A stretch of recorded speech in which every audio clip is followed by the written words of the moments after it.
All right, everybody. How you doing? It's News Debate. I am Lee, starting off the show late, like always. Boo me. But over on Twitter Spaces, we have a friend of the show and patreon.com/NEWZ debate supporter, Apostate Nate, as well as friend of the show and fellow patreon.com/NEWZ debate supporter, Better Vibes. Good to have you both. We're also live over on Stereo. We're sending video to Twitch and to Rumble. All those links at bit.ly/NEWZ debate. We'll just go in the order that I see right now. Apostate Nate, great to have you. How you doing? You're doing great as long as you can hear me, Lee. Twitter Spaces mics are not the best mics to have. Might be the most glitchy of all the platforms, that you stream across for sure. I hope you can hear me. Oh yeah, coming through loud and clear. Yeah, something was wrong. I saw that you had requested, and I tried to give Better Vibes the mic, and then immediately it cleared out. They're kind of tells when Twitter's doing stupid things, and so I just killed the app and joined back in, and that seems to have fixed it. So if that happens again, let me know, tweet me, and maybe I'll do the same thing. Sometimes the person has to leave. It's really unfortunate because I think Twitter Spaces is the premier social audio space now, and a couple of years ago it was not like this. A couple of years ago it worked fine. It's only been, I don't know, at some point, maybe after Musk took over, whatever it was, it's glitchy as hell now. And so we worked through it. I still think it is the premier place to be. I enjoy having Twitter Spaces as a platform. I encourage people to join over on Twitter Spaces, but we do have to be in contact. We do have to let each other know when the mic is not working because there are often things that can be done. Thank you, Apostate Nate. Better Vibes, you're with us. How you doing? I'm doing greatly. Been a minute since I've been in the show. Can't wait to get some conversations going. Yeah, great to be back. Yeah, it is great to have Better Vibes. We have a lot of people that come in from time to time, and then we have a few people who try to be here every time. And it's nice to get more voices into the show in general, but also our dear friends, our Patreon supporters who can't always make it. It seems like the weekend has been good for Better Vibes, so I might do more weekend shows. It just depends on, hey, if you want to be on the show and you have a certain schedule, let me know. I am starting to schedule shows around people because it's just so much better when we have these voices that we learn about each other. We know what they're going to say, usually about some topics. Sometimes they surprise us. So if you want to be a part of the show, first off, Patreon would be great to have you on Patreon. But whatever the case, let me know what your schedule is. I will try my best to schedule shows around you, and hopefully it'll be like today when we can have multiple people on the same show. Okay, so Better Vibes or Apostate Nate, I'll let you guys raise your hand if you have a topic. I thought it'd be interesting to talk about Gaza. We haven't done that specifically on the show in quite some time. It comes up from time to time. I'm looking at an Al Jazeera article that an Israeli attack killed 63 across Gaza as troops are pushing deeper into Gaza City. So this is still continuing. I think I saw some journalists were killed very recently, like they were filing reports and then they were dead. So they were on the ground doing journalism and then they were dead. This has happened before, unfortunately. Food workers, other aid workers, journalists have been killed throughout the conflict, but we can talk about that if you'd like. That's the poll over on Stereo. Israel should continue fighting the war, or too much suffering must end now. I actually had to think about this more than I thought I would. I voted my poll after I put it up and we go live on Stereo. At this point, I'm starting to think it might just be better overall for Israel just to keep fighting the war and actually realistically come to a this will never happen again because we've killed enough people in Gaza. But they're going to kill a lot of innocent people just like they have already. So I really had to think about this, and since this has gone on so long, if this was a year ago, I probably would have immediately been like, "What? This needs to end." But since it's gone on so long, I feel like there might be the resolution that Israel, the people in power in Israel, we should say, are looking for if they just stay the course. Um, but I still did vote. Too much suffering needs to end now. But I'll leave it up to Better Vibes and Apostate Nate. Do you guys have any topics that you want to go to? We can always go back to Gaza. What's on your mind?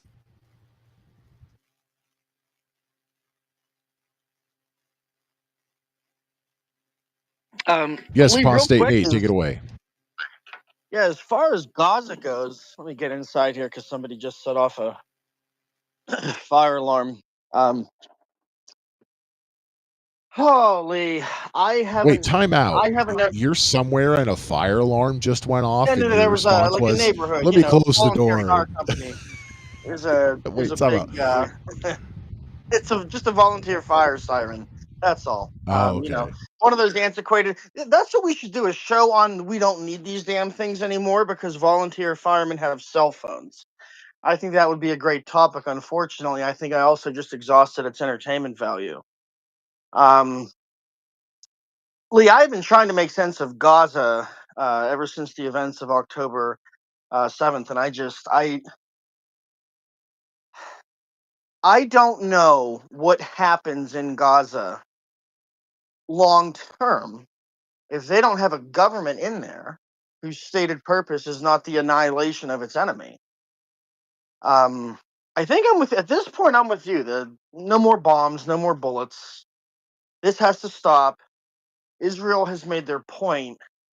I'm not saying that they don't have to go after their hostages, um, but it's got to be more surgical than this, Lee. It's just not a good situation.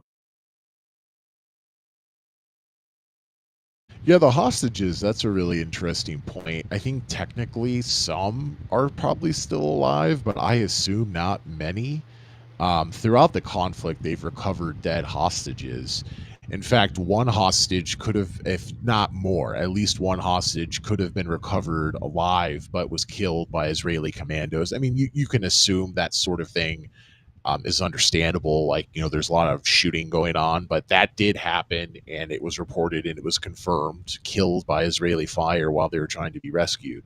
So, yeah, I mean, I assume the amount of hostages that technically could be rescued at this point is still more than zero. But the longer this goes on, the less I think that's a not attacking you personally or Apostate Nate, but I think the longer this goes on, the less likely that can be used as a legitimate. You see yard signs, bring them home. You know, at a certain point, I, I think that stops being a useful argument. So at this point, I think the most useful argument, let me know what you guys think, is, well, we're going to make sure that Gaza never is in any position to threaten Israeli lives ever again. And I think that they've gone long enough that that actually could be the case if they keep, stay the course, as they say. Um, I guess two different ways to look at this. What I would do versus what I think's going to happen. I think that Israel's not going to give up. This is going to be a war that's going to go for more time than any of us probably assume it will. And Gaza in the end will be nothing like it was before. Certainly it's going to be destroyed, but I would assume there's going to be an Israeli presence slash control of Gaza for the rest of my life. And if not Israel, the US or the UN or something like that, I don't think it'll ever go back to, they can put whatever crazy government they want to be in charge of themselves. I don't think they get to choose their government anymore, let alone the terrible government that they had. To be fair, I mean, you can still support, we need to stop this because men, women, and children are dying who don't need to die, and also say that, well, the democratically elected government of Gaza was terrible and needed to be taken out. Apostate Nate or Better Vibes, your thoughts? Once again, we can go into any topic. This is just one that was on my radar. We haven't covered it on the show in a while. Um, so like I think when we're involved in conflicts like this, there lies a certain threshold where whatever the hell you're fighting for doesn't even mean anything at the end. Um, like it's like two people arguing, and uh, either party just refuses to back down, and all it is at the end of the day is just one loud room with two loud people, and it really doesn't mean anything. So definitely a ceasefire, like just ending it is definitely the correct course of action, because the more they continue is the more that they'll have to heal from, and it's gonna span generations and generations, and uh, it's just too long. It's too long, too much, and it's over and done with. It's kind of old and boring now, actually. Yeah, that's a really interesting point, actually, is that I remember when the war in Ukraine, Russia's invasion of Ukraine, was like, holy shit, this is really top front page news. To, okay, it's not necessarily the top story every day unless there's some new development that doesn't have to be that crazy to make it the top story. And then now, I don't think it's ever the top story on the big outlets that I follow unless it's something involving Trump and Zelensky possibly meeting, or Trump and Putin possibly meeting. That's the only time, really, is that it gets top story coverage. And Gaza, I think it's lasted longer than Ukraine because objectively, all the things they said about Russian forces in Ukraine, way worse with Israeli forces in Gaza. All the things they were talking about, war crimes against Russia, way more evidence of anything remotely connected to the Ukraine Russia war, way more evidence of any of that, like falling off of trucks levels of amount of evidence when it comes to Gaza. But the way we talked about it for a long time was really different. But then at some point, the lid came off the jar and people were openly criticizing Israel. Actually, Germans were openly criticizing Israel. That was a big turn moment for me. And so, yeah, it's like it's gotten old news for both of these conflicts. Even Gaza is not front page news unless there's some sort of probably connection to Trump, to be honest. He seems to be the unifier of both stories being on the front page again. So, yeah, I would say needs to end, but I'm also a bit torn on the, well, I don't know. Like, I feel like maybe they can accomplish something here because they've gone so long. And then when it comes to what's actually going to happen, no. I think this war is going to go on for quite some time. I want to check in with our constant guest, fake President Donald Trump. Real president, but fake Donald Trump. It's our fake Donald Trump. Let's check in with fake Donald Trump over here. How you doing, Mr. President? Will there be a ceasefire in Gaza anytime soon? I'm not sure. The situation in Gaza is very complex, and there are a lot of factors at play. It's hard to predict what will happen next. But I can say that I'm keeping a close eye on the situation, and I'm working with our allies to find a solution that is both humane and effective. This Donald Trump that I've dialed in now is a little bit more reasonable than previous Donald Trumps we've had, but still gave the politician not answer. So take it for what it is. Okay, let's maybe move off this. I don't know that there's much more to talk about. Well, I'll just read really quickly from Al Jazeera. At least 63 Palestinians have been killed in Israeli attacks across Gaza. I'm not sure about the term Palestinian, to be honest. What does that even mean? I've met people who are not from anywhere that would be counted as Palestine, but they call themselves Palestinians. So that's one issue. But then secondly, people who are actually from an area that arguably could be called Palestine, it's not a nationality today. It's not a passport today. So I question using that. And for me, that's not a pro or anti-Palestinian. That's not a pro or anti-two-state solution. I'm just saying, like, what does it even mean to be a Palestinian? It's like being an activist. What the hell does that mean? At least 63 people have been killed in Israeli attacks across Gaza. according to medical sources that have told Al Jazeera, as Israeli forces push deeper into Gaza City as part of their effort to seize that city and forcibly displace about 1 million people. Footage from Saturday shows Israeli tanks advancing to Gaza City, signaling an expansion of the military's ground invasion of the area.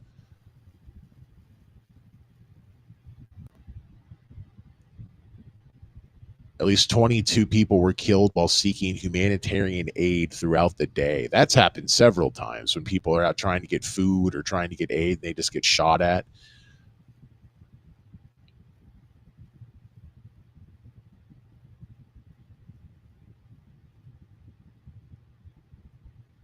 Oh, yeah, this is a thing about starvation I saw recently in headlines. There's been some new decree, like starvation is definitely happening in Gaza. We knew this before, just look at the footage, but there's been something like a certain level of starvation is now happening in Gaza.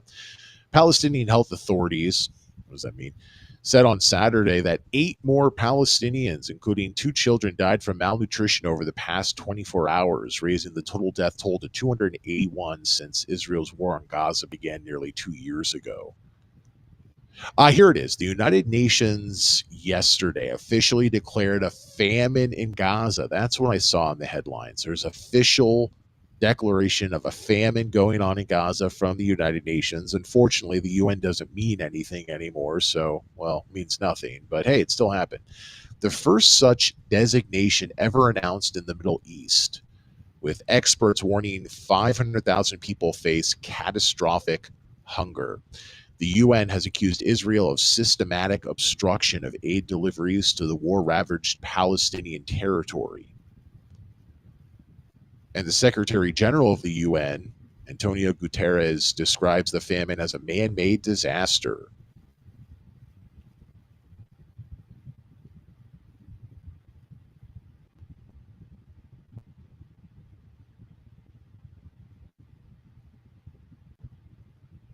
Says here, Israel has killed more than 62,600 people in Gaza since the Hamas-led October 2023 attack on southern Israel. Doesn't quote where that number comes from. It does have a hyperlink, but it doesn't cite a source specifically there. Okay, so I would love to continue talking about this if people have things to bring up. Otherwise, what are those other topics? Better vibes? We haven't had you on the show as of late a whole bunch, so feel free to throw one out there. Apostate Nate, you're one of our regular voices. We love hearing from you. Who's got a topic right now or something more to add about the latest hunger declaration, famine declaration by the UN about Gaza, more people being killed, just more and more of the same? Yeah, like what's the magic golden number on either side? That'd be like, okay, we've done this too much. We got to stop.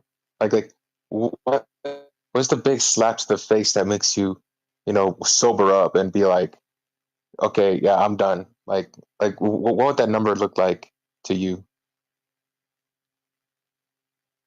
Well, for me, I think they've reached it. But for Israel, I don't think there is a number anymore. If they recover all the bodies of what I'm guessing are the remaining dead hostages and maybe recover a few alive, that's not going to end this. Even if some report came out that said the Israeli Defense Forces, the military, has accounted for 99.9% of Hamas individuals, like there's basically no more Hamas left in Gaza, that's not going to end this. There is no end to this. Apostate Nate. I'm sorry, Better Vibes and Apostate Nate. I don't see this stopping until maybe a change of command. So maybe this goes on another year or two and Gaza's just basically gone and there's almost no one there. And then Israel hands it over to the U.S. or the UN. I doubt the UN, the way they talk about Israel now.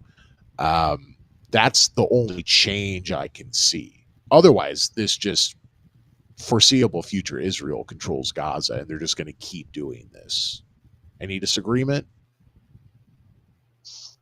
Yeah, unfortunately, I'm not. I I have total agreements with that because unfortunately, lives just don't matter.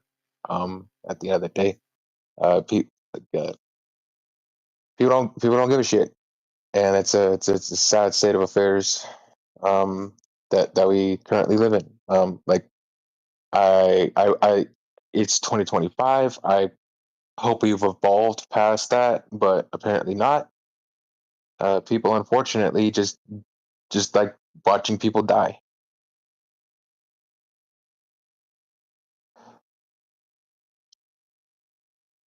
Apostate Nate, anything to add here? Do you think this will end anytime soon, or do you think it'll end any way differently than I've stated or Better Vibes has stated?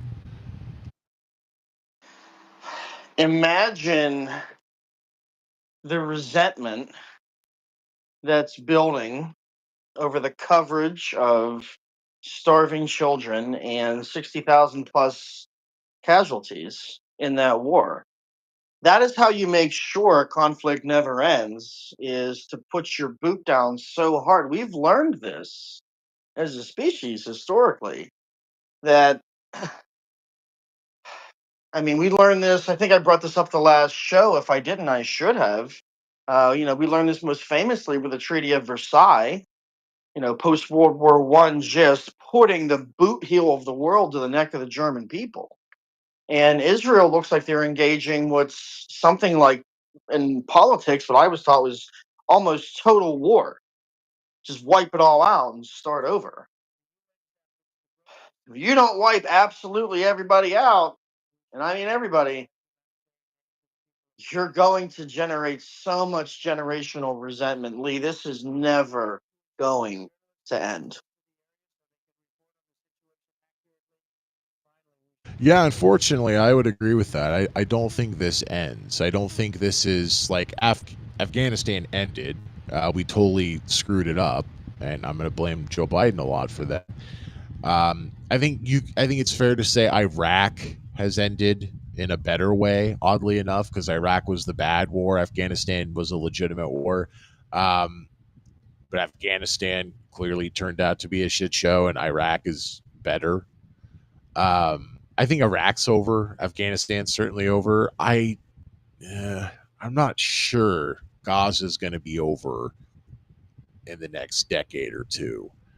Um, I mean, Israel can do it at once at this point, for better or for worse. Whoever you support, Israel can do it at once. The UN doesn't matter. Um, the only thing that could stop this is if there was some sort of major leadership shakeup in Israel, and I don't see that happening. Um, that's a good point. The only way I could see this playing out differently would be if Netanyahu and his allies are just gone. Um, that's about the only way. I don't care what public opinion in Israel changes or doesn't change. If that doesn't equal different people in power, I'm pretty sure this is how this turns out. All right, I think we did this topic justice. We'll certainly come back to this again and again. This, like we said, is not going anywhere. Apostate Nate, Better Vibes. Do you guys have any other topics you'd love to go into? Otherwise, I could grab a few, but I want to hear from you two if you have one. I for certainly I'm completely ecstatic that Alligator Alcatraz is being shut down. That is good solid W we haven't had in a while. I'm extremely happy for that. Yeah, Alligator Alcatraz wasn't the update. There was something a judge did, something that changed legally, and they had to stop using it. But other states are coming up with other interestingly named places. It's not gonna. I don't think it's gonna stop what was going on there, but maybe that specific place will not be used anymore. Here we go. 5 hours ago from CNN. That seems to be the best update.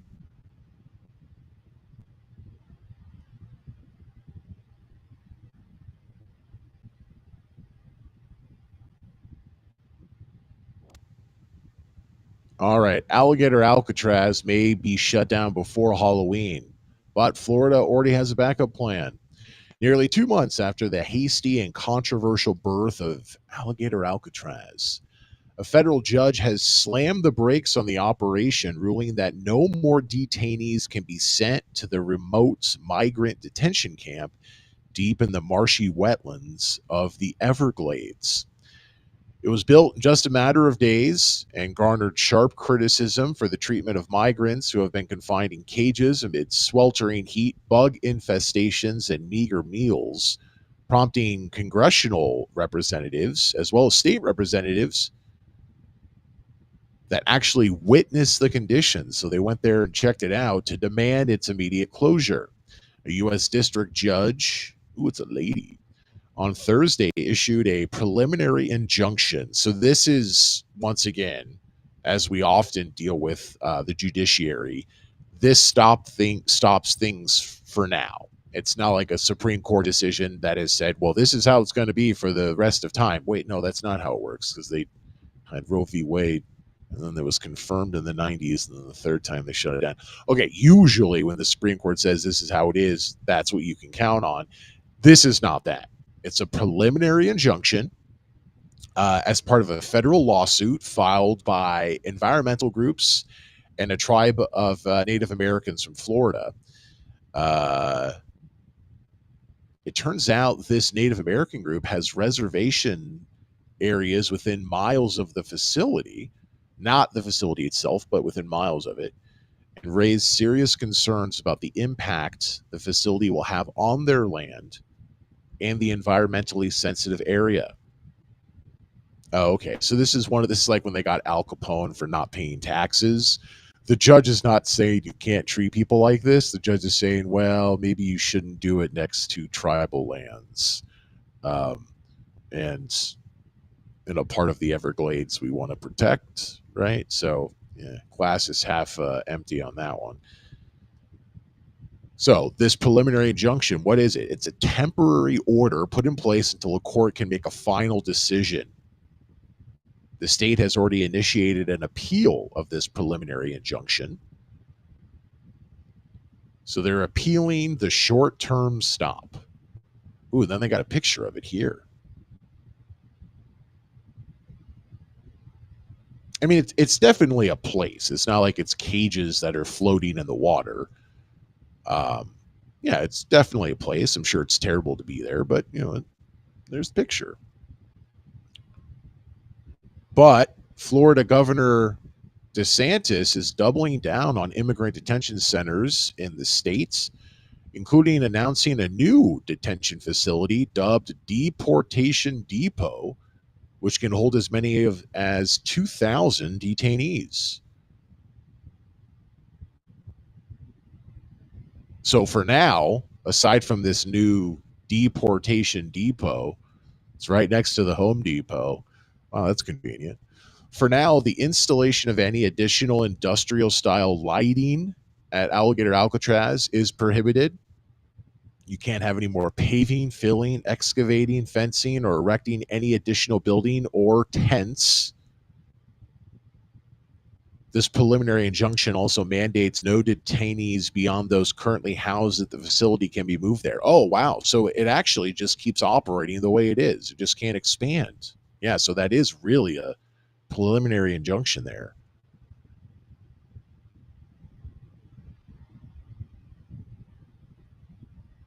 Oh, but then hear this.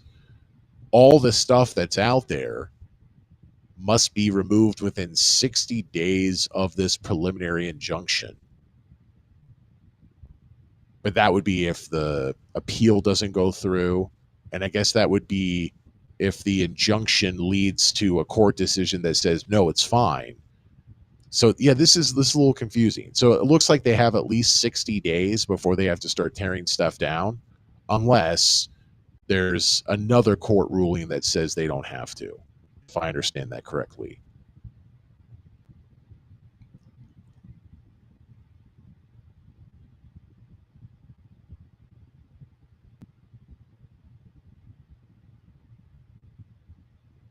Anything else here we need to? Okay, around 400 people. Well, it's not that many. So the new deportation depot for 2000 is quite an upgrade. So that's coming. Around 400 people are still detained at Alligator Alcatraz.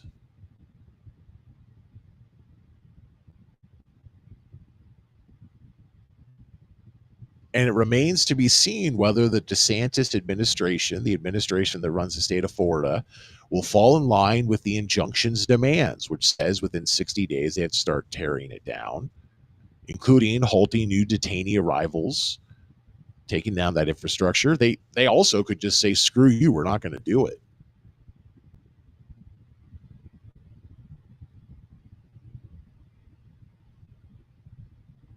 Despite criticism and reports of harsh conditions, Alligator Alcatraz, writes CNN, is serving as a model for other states to establish similar facilities.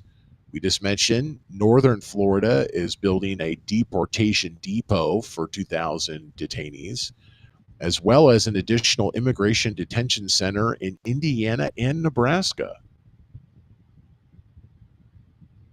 And Deportation Depot will supposedly be located within the Baker Correctional Institution, which is a temporarily closed state prison. So that they're not going to be able to say, well, there's a native group, or oh, hey, look at the ecosystem. Won't matter about that. They say the facility will likely be ready soon. Looks like Indiana is going to have 1,000 beds for ICE to use to detain migrants. And in Nebraska, they're going to develop a detention center in a city with a population of only 7,000. It's going to be called Cornhusker Clink.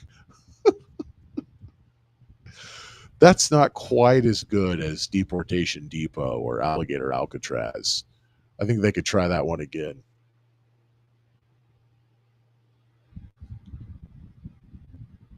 So, of course, one of the points that's raised in this lawsuit, Everglades National Park is an environmentally critical subtropical wetland, home to threatened species in one of the world's largest mangrove ecosystems.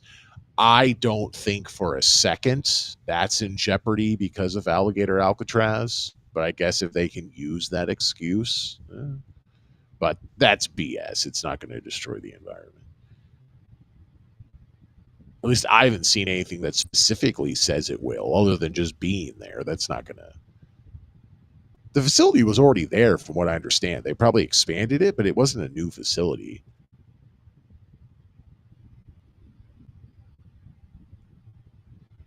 Okay, I think that's about everything we need to get to. Apostate Nate, your hand is up. You've been waiting patiently. What's on your mind regarding Alligator Alcatraz? Or anything else we mentioned about Nebraska or anywhere else? Got to talk about the alligators. Look, it's not so much that, like, I'm opposed to the fact that there will be dangers outside of prisons. Okay, like, the world can be a dangerous place. I think what's gross about Alligator Alcatraz is the way the administration is kind of celebrating the concept. Like, they've practically marketed the concept, and of course, there are certain facets of, in the MAGA entrepreneurial wing of it that have made Alligator Alcatraz merchandise, hats, T-shirts. I'm not saying I love the idea of all Well, the detention. okay, I see the point you're making, but they're not, like, I'm sure someone is, because it's someone other than zero people. So more than zero people are, putting out inappropriate merchandise. But if it's not a T-shirt or a hat that says torture or beat or murder illegal aliens, like, I don't know, like, if Alligator Alcatraz didn't have native land next to it, and if it wasn't in the Everglades, so they could claim that it was hurting the environment, what they're doing there, in theory, is legal. They're detaining people who shouldn't be here and then sending them home. Now, we can argue, are they using too much force? Is it inhumane? But the core of what they're doing is perfectly legal. Are you saying you have a problem with people wearing merchandise celebrating the I don't have no. enactment and enforcement of law? No, I just think it leaves a kind of stench. I don't, and I'm not saying that I'm not even here to make the case that that detention center is illegal. I really can't speak to the finer details of the legality. And I bet you somewhere, Lee, there's a White House tweet, and probably more than one, about this facility that kind of has fun with the idea that if you escape, you're going to get eaten by an alligator. I just find that to be, Oh no, to they're me, certainly yeah. not being straight with this. I mean, this is definitely, I mean, it's right in the name. I wouldn't disagree with you because that would be stupid. Like, I mean, they are definitely having fun with the idea of making people who are here legally super uncomfortable. At best case scenario, super uncomfortable, if not inhumane and illegal conditions. And yeah, people are enjoying that. You're not wrong at all. God bless America, right? I would say what you're saying is not incorrect, but there's another way to look at this. Illegal immigration has become so rampant and so accepted, and actually a lot of government money has been spent to bend over backwards to support people who come here or stay here illegally, while we have homeless conditions for people born and raised in the United States that are appalling. We seem to not care as much about homeless Americans as we do for people who shouldn't be here. So that's one issue. But the fact that it's gotten so bad to the point of millions of people who are both homeless and also here illegally, I would say to flip it on its head, another way to look at this is that this is a really good indication of how poor both Democrats and Republicans have performed, how poorly both parties have performed on immigration enforcement. I mean, people wouldn't be having this much fun with alligator Alcatraz if we had 37 people in the United States illegally for only 9 months.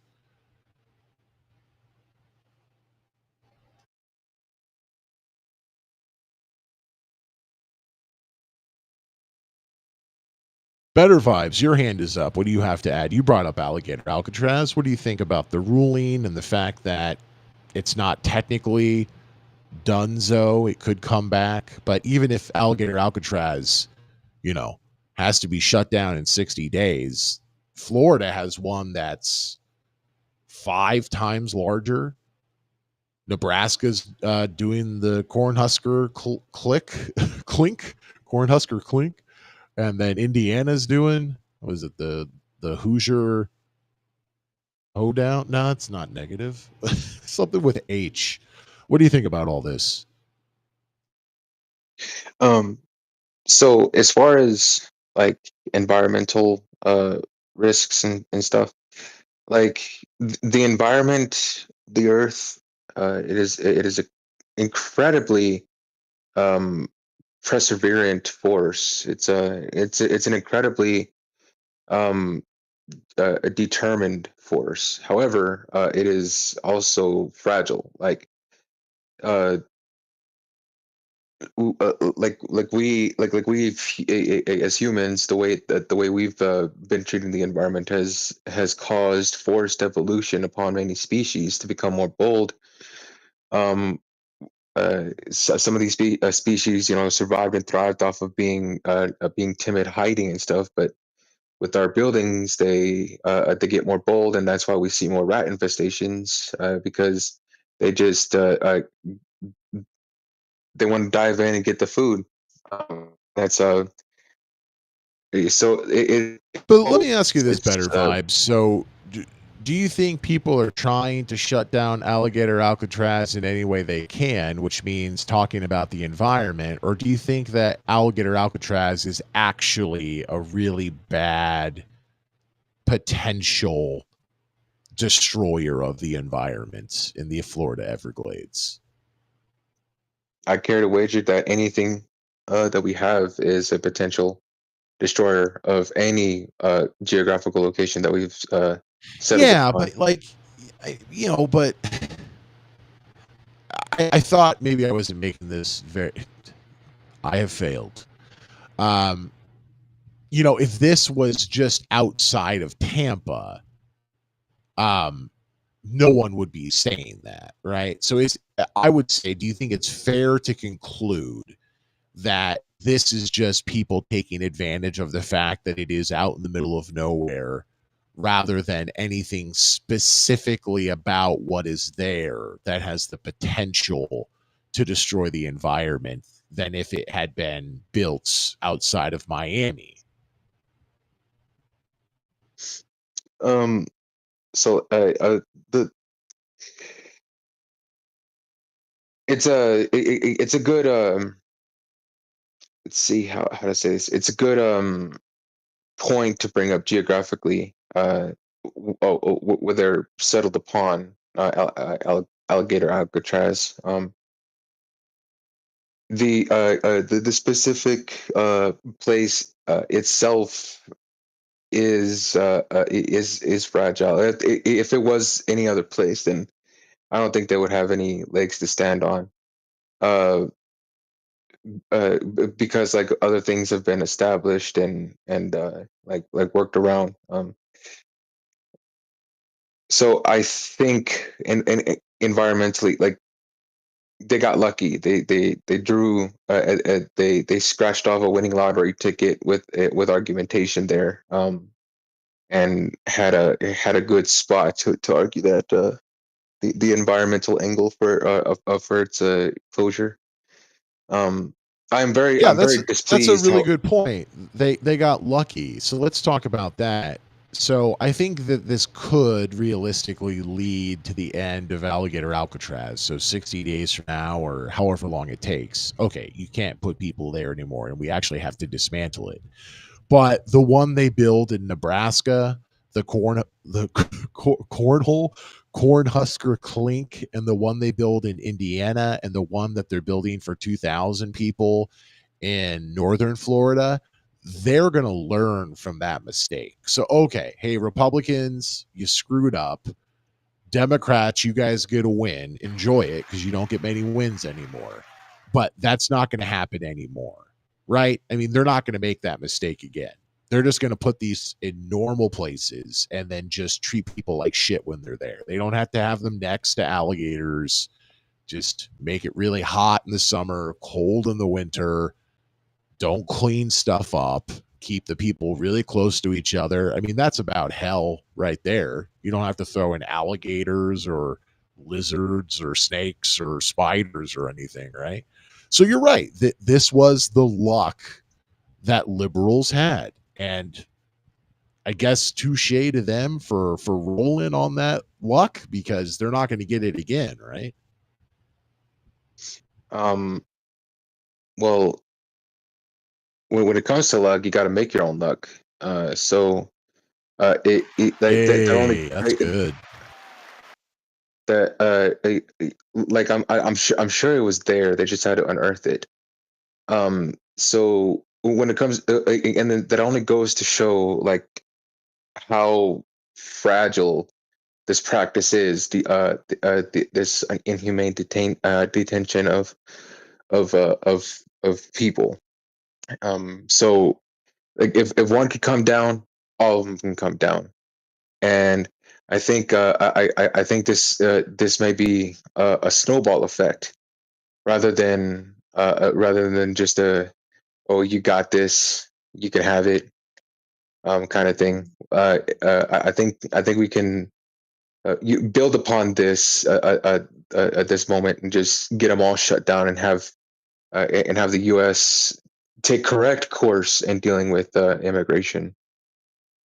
And I want to expand upon the whole T-shirts and stuff thing. Really, Um, really quick though. I Let's come recently back to that. Yeah. So thanks for giving me all this stuff to go on. We'll come back to t-shirts, but I would say that's really glass, half full sort of projection talk because nothing I've seen thus far. We just read from CNN. This was an article that came out 10 hours ago. And it was very long, but I skimmed and I found anything that made sense to read. They have two things. They have potential damage to the Everglades, and we have already sort of talked about that. They're not going to build next to some state park in Nebraska. The one in northern Florida is not going to be in the Everglades. The one in Indiana, from what I understand, is not going to be next to anything. So that's not going to happen again. That's not going to work a second time. The other factor here is, oh, it's next to native land. Well, that's the same thing. Just don't build them next to native land, and that's not going to work a second time either. So I don't see the rest of these being shut down, and I don't see any connection to perhaps successfully shutting down Alligator Alcatraz to doing it for anything else, because nothing legally here points to anything other than close to native land and damage to the environment. That has nothing to do with holding people, that has nothing to do with deporting people, that has nothing to do with, oh, it's illegal to house them in these sort of conditions. It's just those two factors that, once again, we're never going to repeat a second time. So can you give me anything? How does shutting down Alligator Alcatraz for unrelated reasons give us more likelihood that other detention facilities could be closed down? And then after that, I want to hear your thoughts on the shirts and hats and everything. I'm no I'm no legal expert. So and just as creative as those two reasons were, we're just gonna have to get just as creative and find other angles to attack these inhumane dumpster fires. So like You know what I'd love to see? I'd love to see, hey, CNN, this article just came out 30 minutes ago. Judge rules that being in the state of Nebraska, just being there, not necessarily living there, just crossing state lines into Nebraska, inhumane treatment. Therefore, all detention facilities in Nebraska have to be shut down. Okay, so let's get creative. If it's inhumane to be in a state, you can't house detainees there. All right. So we got to find other ways to shut these down. Yeah. So like, like they probably like strategically, like having anything, related, having all angles covered by all of its internal affairs make legal sense. Strategically that would be fine. But I think I think you would find the opponent lacking in the other angles, and that's where the most fruit could be bared, because all of their focus is making sure that that these facilities internally make sense legally, if any of what I'm saying is making sense. No, yeah, it does. So then now let's get to, we talked about this a moment ago, hats and t-shirts, Alligator Alcatraz, or just someone walking around with an ICE shirt, like not one of the people who work for ICE who just randomly got hired. By the way, check out the current season of South Park, episode number 2. Though I got to say, I just watched episode number 3. Episode 3 is the best of the season. They're all about Donald Trump. Episode 3 was where it really hit. But 2 is about ICE. So what do you think about people who are celebrating the detention, perhaps inhumane treatment of, and deportation of people who are in the United States illegally? So it's I was watching a TikTok earlier today, and this one dude was touring a breeding house for slaves. And that practice, Where was that? wasn't. Where? Yeah, I forget the place, but it was on a TikTok that I was watching earlier today. Wait, let me wrap my head around this. So like me, I'm on TikTok and I'm filming and I'm at a place where people are enslaved, and you said it's a breeding house, so it's where they force people to bang so that they can have kids who then can be sold into slavery. Do I understand that correctly? Right. And my argumentation is, back then, when slaves, weren't illegal and stuff, this practice was completely legal. Let's say they call this house the Annabelle House. Okay, we have like cowboy hats with AH on it. Celebrating this particular house. Looking at it in the modern day era, that's completely deplorable. Why would you even have such thing? Hell, we even like hate the swastika, even though that's a stolen symbol, but it still represents Nazi hate. So like, all this all these t-shirts and hats and stuff, it's another swastika basically. It's a Let me symbol push back on representing. that a little bit, and I congratulate you. We may have talked about this on the show, but for correctly knowing that the swastika actually is a stolen symbol. It was a symbol and still is a symbol in many parts of the world that have nothing to do with Nazis and racism and fascism and all that stuff. But yes, they took it, they co opted it. And it's just like the iPhone, by no means was the first smartphone, but it's the first smartphone most people remember. Same thing with that Nazi symbol. They did not invent that, but it's the one that we all remember. So if you're equating, you know, the Third Reich, the German Nazis, with people who are for deportation and maybe even not treating people who are being deported very well, I got to push back on that a little bit. You know, worst case scenario for people who want to deport millions of people is that they actually do it. It has disastrous consequences for the United States. It costs a ton of money. It creates all of these other problems that pop up, and people are probably not treated very well, just across the board. Worst case for the Nazis, there are no more Jews in the world, right? So I get what you're trying to say, but there's a difference between those two groups, right? Like, I'm for ICE deportations. I think these are actually legitimate actions. I disagree with every move ICE makes. I mean, I don't agree with every, I should say, every move ICE makes. I don't agree with how the president has framed it, but the general results I absolutely agree with. Am I a Nazi? um I wouldn't equate you to a Nazi, but I would equate you to somebody who is definitely for the wrong things. um like we as a human species, I definitely is a diverse mixing pot of genetics, and like we need to circulate the globe.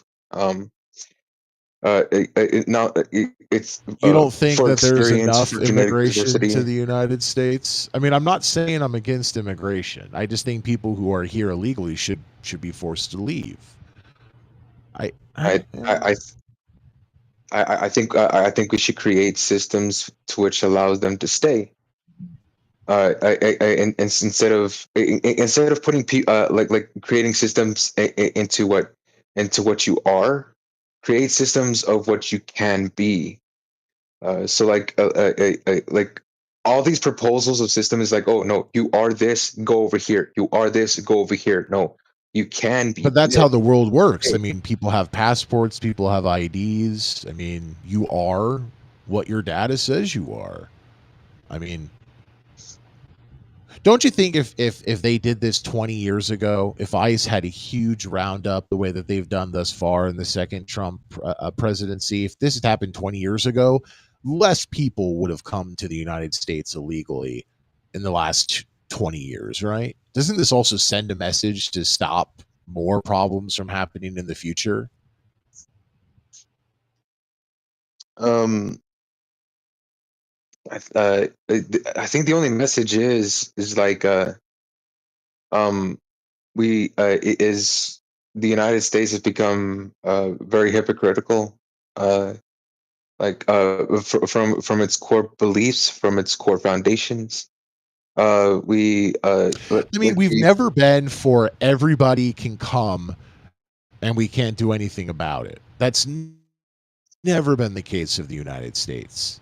Now, in the past, like, 1797, it was really hard to track people, but it was never okay just for people to come no matter what with no consequences. That would have just been when native people were here and then, Europeans started showing up. That was the only time that was the case. But I mean, since there's been a United States, there's been regulations of things as much as could be achieved at that time. I mean that's precisely the point. Like the settlers came and to the great detriment of the indigenous, and so like the very thing that So we let's stop yeah, talking about the United States then. Let's start talking about a place like Japan.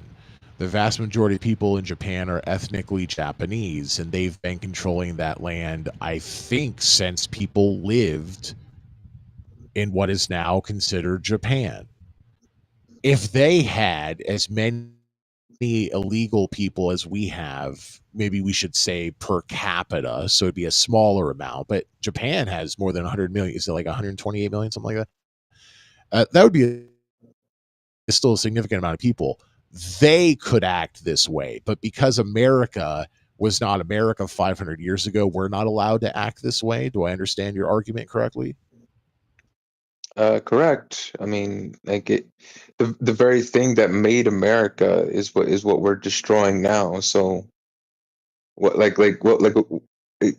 just a country that don't make no sense anymore. But how long does that work? If it's like 5,000 years after the founding of the United States, could they then say people have to leave? No, you just remain consistent, pure and simple. Just like don't stray away from the very evils that created your beloved country. Stick with it. Stand 10 toes on your business every damn day. Yeah, I mean, I can't agree with that, but if we just go with that as a hypothetical, I want to move to Japan then. I mean, I want to live somewhere that is allowed to enforce who comes into the country. And if you there and you stay a long time but you're still not supposed to be there, you're allowed to be sent home. Like, that's where I want to live. So I disagree with what you're But saying, but if we even just go with that, I would leave the United States and I would move somewhere where I could feel like we could enforce immigration laws. Every country needs to enforce immigration laws. The United States is actually an outlier. Canada is an outlier. Most countries are not nearly as open as the United States and Canada and Australia, even though Australia, as we've mentioned on the show previously, has boat people. Canada and the United States, the best of my knowledge, have nothing written down anywhere. That allows us to send people away and never have them even visit again without committing any crime other than coming illegally. And that's what happens if you go to Australia via boat. I mean, we are still, even under Trump, we're much more welcoming than most countries. And before Trump, certainly we were the most welcoming country, with Canada very close behind, and Australia, a little further behind than Canada. Canada doesn't have boat people. nothing says welcoming like these aforementioned facilities that we were talking about previously. That just screams a big, warm welcome hug. But if you Um, come to the United it- States legally, and if you stay here legally, that's not you. I mean, I'm not saying these are terrible people, but these are people who shouldn't be here when it comes to the law. We can talk about morally, ethically, realistically, logically, but legally, they shouldn't be here. so like It's in, not in, about just instead coming to the United States, you're going to get sent to a camp.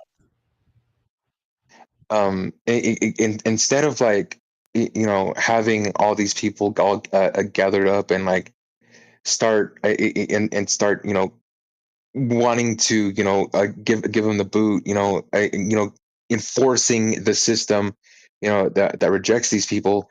How about we create systems that that you already have them all gathered up, so just start lining them up and create systems that help them stay here, help keep families together, uh, Yeah, I mean help, that's an argument, but you know just as well as I do, that's not how the United States works. I mean, we don't even do that for our own citizens. We're not going to start doing that for millions of people who are here illegally. yeah, and it's quite shameful. One of the very Let many me let things. me ask you this, Better Vibes, straight up. So, as someone who's talked about being homeless, hopefully it was, as I remember, for a short amount of time rather than a permanent months and years situation. And I really appreciate you telling us about that. It became very real for me hearing that from you. Um, would it be better for us to help people like yourself or people who are even worse off, who are long term homeless, and people who need health care and everything, food, clothing, shelter? Would it be better to help those people, or would it be better to help people who shouldn't have come here in the first place, or came here but were supposed to leave and never did? If you can only choose one group, who would you choose?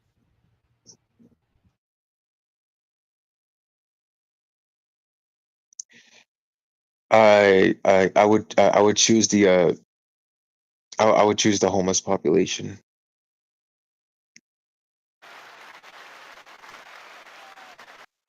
So I ask this because you know as well as I do, we're never going to do that for the homeless population or for people who are struggling or for people who are homeless and then housed and then homeless and then housed, kind of on the cusp. We're not going to do that.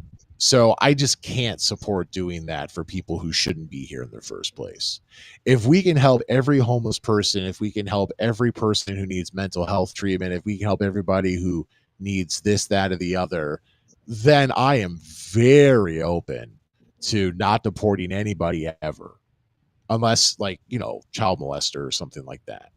But we're not going to get there. I know we're not going to get there. So that's why I'm okay with this. And it's not the worst thing in the world if I walk by and someone's wearing an alligator Alcatraz t-shirt, because it's like, okay, it's not what I would do. I don't think it's the classiest thing in the world. But unless they're wearing a shirt that says beat people who are at alligator Alcatraz, all they are doing is showing pride and support for something that's completely legal. And especially if we start talking about Deportation Depot, which is not built in the Everglades, or the one that's going to be in Nebraska, Cornhusker Clink, or Hoosier Hospitality. Hey, there it is, Hoosier Hospitality. That's the one that's going to be in Indiana. Then it takes away even the few things that look like could get alligator Alcatraz shut down. And I just don't think it's the worst thing in the world. Is it what I want people I care about to do? No. Is it something I'm going to do? No. But in the end, I don't see an entirely different argument from what I've just outlined to someone wearing a firefighter's t-shirt or a police officer's t-shirt, that sort of a thing. There are abuses, especially with police. I'm sorry, go on, Better Vibes. But this is precisely why I brought up the breeding house. Like if they called the breeding house, something like Annabelle Cabin or something, But and that's they really made different. I mean, they're not gassing Jews at Alligator Alcatraz. So I know you could try to draw those connections, but at the very least, we would no, agree no, no. they're not the This is not same about thing, Nazis. right? This is not about Nazis. This is about like at the time of slavery, the act of breeding slaves wasn't illegal.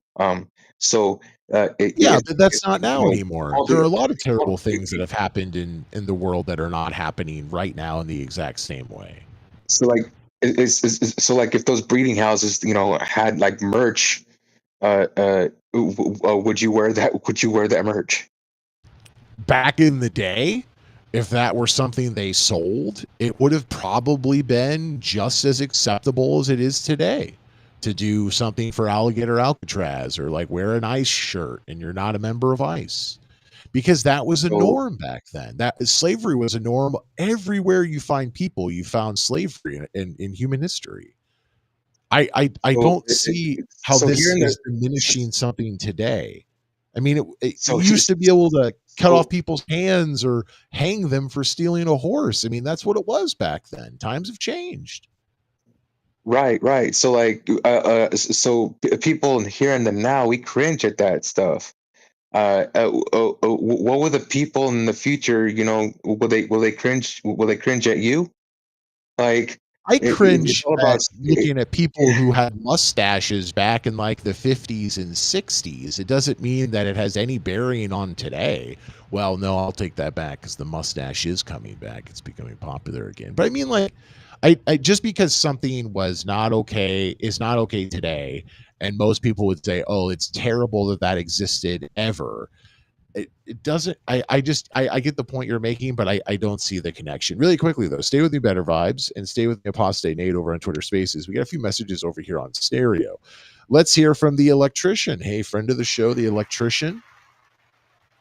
And then we'll hear from a couple other people. I don't have any transcripts here, so I have no idea what's being said. Let's hear from the electrician. Hey, I'm not even gonna lie. You sound like you got it going on over here. Thank you, electrician. Let's hear from Pyro. So you're just out here talking to yourself, huh? Yeah, see, you get one that's good, you get one that's bad. That's what happens. Yeah. People have been popping in and out on stereo, but we haven't had the sustained audience that we've had over on Twitter Spaces. Let's hear from Nasty. Too much. Too much. The war should stop everywhere. Every kind of war that's happening should stop in my books. But, that's just me because I hate seeing, like you said, the suffering kids, people dying, whatever, just out the blue. That's just what my thoughts. So let's roll with that one. I appreciate you, Nasty. Great, weird way to say that, but that's the person's name on stereo. Is there a justifiable war? We just heard from Better Vibes. Let's jump in with Apostate Nate. Apostate Nate, can you chime in right now? Has there ever been, or could you ever imagine, a war that is completely justifiable? And remember, especially the further back in time we go, the sloppier wars were. The more civilians were killed on accident, the more civilians were killed on purpose. I mean, if you go into Gaza and you're a member of the Israeli Defense Forces and you just shoot a bunch of children, there's a decent chance that information is going to get out. If you did that back in 1812, I think less likely that that would ever get out and you would ever be held accountable for those actions. So as time has gone on, less people are dying because war is becoming more accurate. We can better aim and better account for where the non-combatants are. But also, I would say, if you wanted to kill people and wanted to be really terrible, it's been easier to find out about that. Maybe you guys disagree, but that's the premise. Playing out. Let me know if you disagree. With all of that being the case, okay, so you agree. Is there a justifiable war ever, or could you imagine there one being in the future when civilians will die, people will starve to death, and a lot of also just troops on both sides are going to be killed? Could that ever be justifiable? I don't know if you could say that completely. I think you have certain actors in wars, especially the bigger the wars get, where some of the actors are more justified than others, particularly in their responses, and particularly if they are retaliating against an attack that we can say, for the most part, is unprovoked or it's just not sufficient cause. But to actually look at a whole war and say this was just, no, I can't say that. But some Okay, actors so let me in give you some war are more examples just then. than others. So, not World War One, but World War II from the Allied perspective. Was that a war that should have been fought despite the millions of people that died, including civilians? Or would it have been better to not fight World War II? I'm not sure that civilization had a choice, Lee. Um, really not. I remember my grandfather, who served in the Italian theater in the war, and the way that he would talk about how Hitler just steamrolled all over Europe. I mean, imagine how frightening that had to look to the rest of the world, that we're still reeling from the losses of the First Great War, the supposed war to end all wars, and we saw how that turned out. So you bring up a good point. So there's wars that you can choose to fight, like Israel. They did not have to attack Gaza. They did not have to go after the hostages. They did not have to have as much fighting in Gaza and destruction as in Gaza as they have. They could have not gone to Gaza. They could have been there a month. They could have been there a year, but they've been there as long as they've been. But then you also have World War II, where did people even have a choice? So if you're France, well, you didn't have a choice. You got your ass kicked really early, and then you were occupied until America and a few other people came and saved your ass. And then, in my opinion, never really got credit for that. If you're the UK, you definitely had to keep fighting the whole time because you were afraid that the Normandy landings that we had in 1944 were actually going to be I don't know, English coast landings in 1942, 1943, when Germany invades England, hypothetically. So you had to fight. Now, if you were the United States, I would argue you actually had a choice. Pearl Harbor was Hawaii. We could have tried to fortify Hawaii and prevent the Japanese from invading Hawaii and mainland United States. Okay, we were attacked, but we could have still done that. We could have evacuated Hawaii and just gone back to the mainland of the United States, and if we thought that was a better plan. But no, I mean, we were attacked by Japan, and we were like, okay, game's on. And we went out and we kicked Japan's ass. We dropped 2, atomic bombs on mainland Japan. Germany, actually, if you look it up, after Pearl Harbor, Germany declared war on the United States. We definitely didn't have to fight in Europe. We could have let them figure that out. That wasn't going to come out to our shore anytime soon. Japan was the real problem.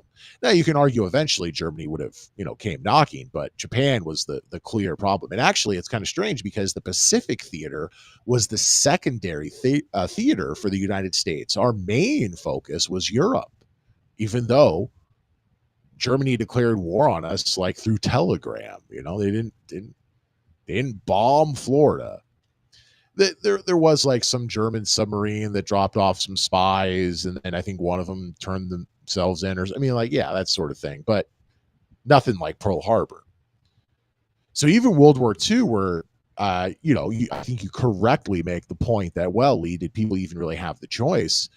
It depends on which nationality you are, and even then, if you were Dutch but in the East Indies versus in the Netherlands, that's a very different situation.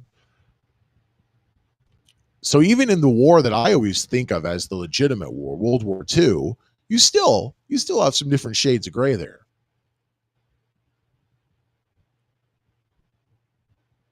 Apostate Nate, do you have anything you want to add? And then we'll jump over and hear from Better Vibes.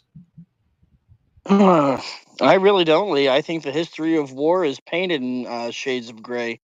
Sadly red, but lots of gray too. Painted in red. Wow, look at that. That's why you're an English teacher. Oh, yeah. Okay, Better Vibes. What do you think? Has there ever been or could there ever be a justified war? As a hardcore pacifist I am, I'm gonna say that no war has ever been justified, and no war will ever be justified. We talk about painting gray and painting red. Are we not the painters of our own art? Like, do we not have agency over what is on the canvas? Like, or are we slaves to mindless violence? That's the ultimate question there. So Like what do the you do mo then if you're England and Germany takes over all of Europe except for the UK? So it's not justified to fight back. Like, how do you see that then? So let's say you're British, you're living in London, you're being bombed every day, and you're thinking, not only do most people in my country want to survive, but we also, in theory, would love to liberate people in mainland Europe who are being overrun by the Nazis as of late. So what do you do in that situation? uh, pierce the heart of hate and show them love. Don't don't feed into the very travesties that plague you. Like an eye for an eye makes the whole world blind. If you fight fire with fire, the whole world burns. We see it. We see it over and over and over again. It's just not. It's simply not the answer. Yet is the only answer that we only ever care to entertain because it's fun. Um, just I know peace talks and like educating yourself and changing yourself may seem boring, but we are better off for it in the long run. Because it's quite literally the only option we have it done, and problems keep perpetuating, and it's the whole definition of insanity. Do the same thing over again and expect different results. We keep doing war, we keep doing So it's violence, we keep interesting doing you killing. say insanity. So you realize if that had been the British mentality, in was it 19, when did Poland was 1939, so I think Germany controlled Europe by the end of 39 to the 40s. We'll say 1941. If this was the mentality of the UK in 1941, they all would have either died or Nazis would still control Europe. Like, you realize that's the end result. I can understand someone saying this is what I believe, but that would have been a pretty poor result based on those beliefs, right?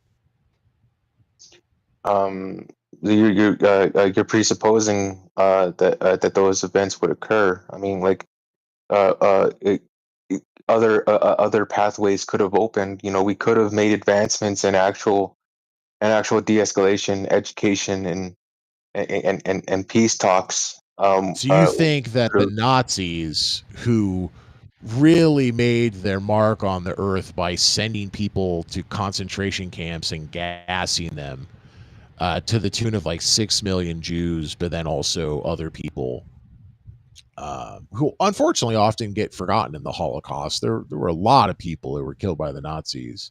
And then, of course, you have the Soviets killed way more than Nazi Germany ever had the chance to. And we kind of don't talk about that a lot. But I guess that was based on a certain religion or ethnicity or something. It was just more of like purges. But whatever the case, Soviets killed way more people, and Germany killed way more than just 6 million Jews. A lot of other people. Okay, moving on. Um, so when you're talking about a people who have murdered millions of people in concentration camps, you think there could have been some sort of de-escalation that we can't predict that could have saved not only the UK but the rest of Europe from Nazi Germany.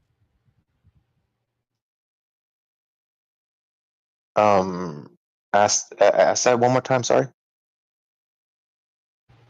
Just basically, I mean, my point is that, saying like, an eye for an eye leads to a world with blind people, that's really good. I really like that. It was good.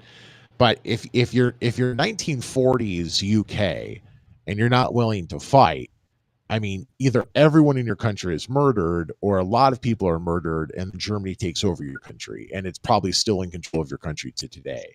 That was my original premise to you, but then you said, well, Lee, we don't know. Maybe this could have happened or that could have happened. You really think that non-violence could have saved Germany from Europe? I'm not talking about what's technically possible, but realistically, logically, you think non-violence and pacifism could have saved Europe from the Nazis? Uh, not as effectively. It would have taken longer. But uh, greater quality work takes longer than short, quick satisfaction. Um, so yeah, like maybe possibly could have died, but we could have maybe learned better strategies in dealing with the uh, conflicts such as these. I will give you the, good work takes time. So you could argue that if World War II had taken longer to fight, that maybe the results would have been different in a better way. Maybe it wouldn't have just turned into a Cold War with Russia. Uh, so yes, doing anything worth doing is worth doing right. Just generally, that's a sentiment I'm open to. That's where I'll have to leave it. But I appreciate the argument. I appreciate the back and forth. I remember that we have talked about your pacifism on previous shows. I forgot about it, but once you started talking about it, it jogged my memory. We've gone really deep on it, and I appreciate you going deep on it again right now. Really quickly, let's check in with our our real president, but fake Donald Trump voice. Let's just say fake Donald Trump. Mr. President, has there ever been a justifiable war, or in your opinion, is it even possible to have a justifiable war? It's possible, but it's rare. In most cases, war is a last resort and should only be used when all other options have been exhausted. As for a justified war, I would say that it would have to be one that is fought for a noble cause and with the goal of achieving peace. Wow. Fake Donald Trump is so much better than real Donald Trump. Yeah. Wow. Profound.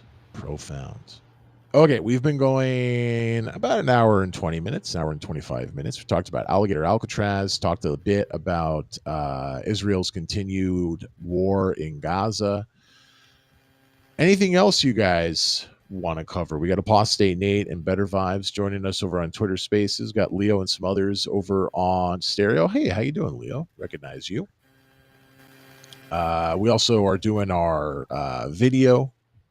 live video to Rumble and Twitch. All those links, as well as my Patreon. If you'd like to throw us a few bucks every month and be a larger part of the show, all that at bit.ly/NEWZ debates. Oh, this is interesting. This is that guy. Speaking of ICE, this is that guy who was deported and I guess brought back, and now has been released. Let me pull this up.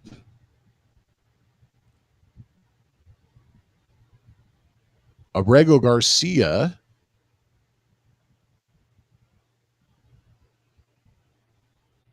was released from criminal custody on Friday, but it looks like he's still not out of the water yet.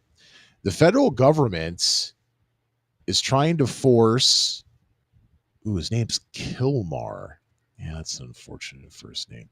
Kilmar Abrego Garcia to accept a guilty plea or face deportation to Uganda. Wow, that's an interesting place to be deported. The Salvadorian man, who was wrongfully deported in March before being brought back to the United States to face human smuggling charges, was released from criminal custody in Tennessee and sent back to Maryland on Friday. After Garcia declined an offer to be deported to Costa Rica in exchange for remaining in jail and pleading guilty to the human smuggling charges, his attorneys say U.S. Immigration and Customs enforcement informed them that he could be deported to Uganda and ordered him to report to their office in Baltimore on Monday. According to his attorney, the development came after the government said that if Garcia agreed to extend the stay and plead guilty to both counts of the indictment, they would promise to deport him to Costa Rica, which I guess is a better. This is what we're learning here. It's better to be sent to Costa Rica than Uganda, apparently. So he's been released, but they're still threatening to deport him again. Do you remember this guy? Apparently, was like he had tattoos and he was a gang member and all this stuff.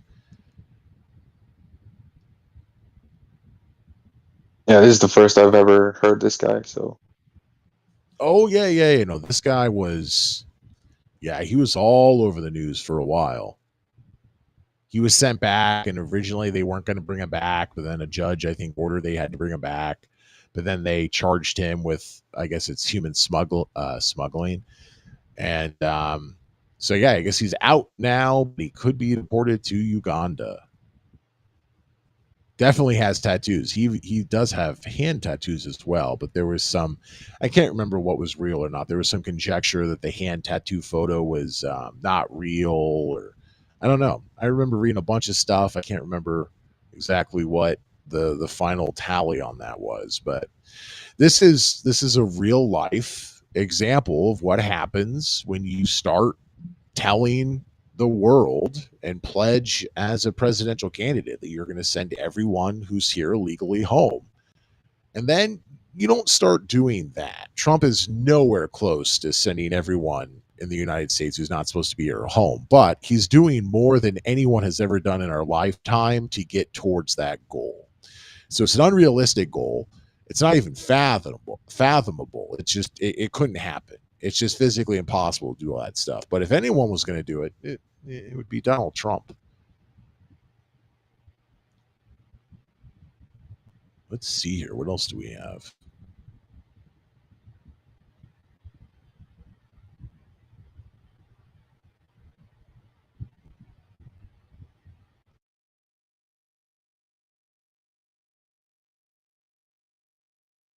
We talked on it. Was it the last show? Texas definitely has passed the redistricting map that favors Republicans.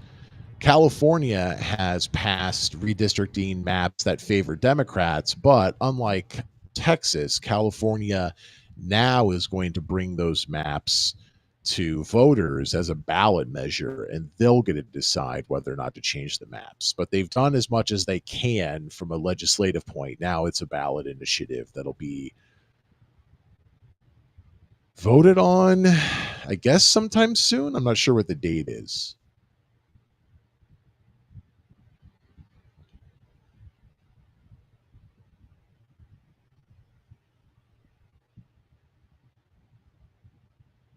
Did you see that someone was just diagnosed with the plague?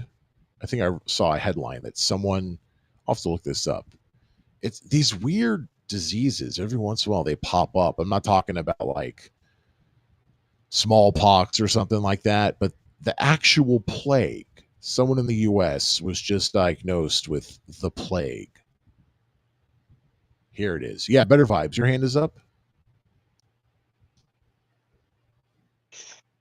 yeah, like a lot of things. Has if you're still like open for topics, Texas has really taken the cake on like what we should not be doing as the United States. It's recent passing of bill SB 10 and 11, requiring the Ten Commandments to be displayed in schools, and requiring an hour of prayer and to read from the Bible. It's completely deplorable and disgusting, and uh, it makes me like and plus the main focus is being restructuring the damn map rather than like making sure Uvalde doesn't happen again, making sure the flood doesn't happen again. We really got our priorities straight here. Like I've been really, really disappointed with Texas, and I've been seriously considering moving out of the state. Interesting, because yeah, That Texas has a lot of issues, like you've just pointed out, but actually, it's pretty good for business. A lot of people have been leaving California and going to Texas. Joe Rogan among them. I think Tesla was trying to do that. Did they do that? I remember reading that. I've met several individuals that have moved from California to Texas. I know that's just anecdotal, but they were like, "Oh yeah, I can't do California anymore." So yeah, let's bring this up. Appreciate this topic, Better Vibes. I'm sharing this now on Rumble and Twitch. We're live on stereo as well as Twitter Spaces. So this is from CBS News. A federal district court in Texas has temporarily blocked a new state law. This happened Wednesday, that would have required public schools to display the 10 Commandments in every classroom. It's once again a preliminary injunction, so it's only temporary. The judge ruled that Texas Senate Bill 10, which takes effect September 1st, likely violates both the establishment of free exercise. Likely violates both the establishment and the free exercise clauses of the First Amendment. How you doing, Mish Mish, over on stereo? Leave us some voice messages. We're talking about Texas and religion. The lawsuit was originally filed in late June after Governor Greg Abbott signed Senate Bill 10 into law. Parents argued the measure intruded on their rights to guide their children's religious education and forced religious mandates in public classrooms, which usually you're not supposed to have. The ruling halts school districts from implementing the measure, and the measure actually mandated a 16 by 20-inch poster or a framed copy of a specific English version of the 10 Commandments be in every public school in Texas classroom.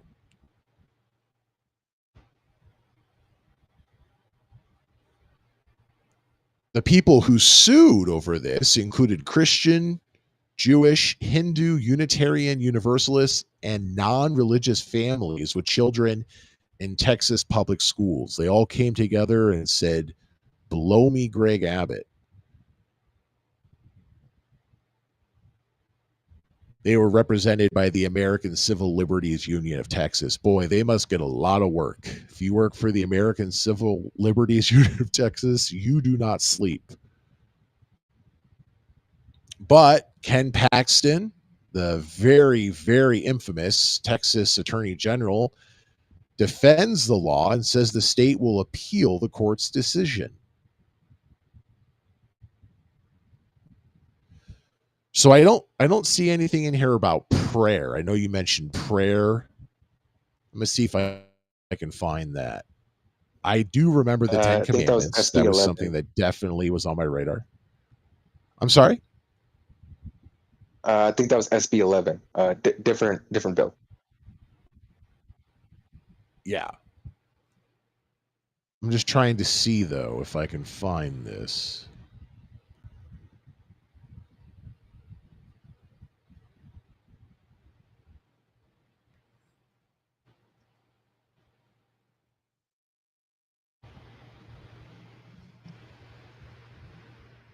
So yes, it's not. See, I didn't think that was right. It's not mandated. So let's pull up.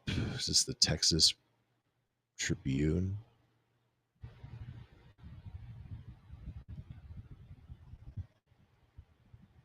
Pull up the most recent one, SB 11.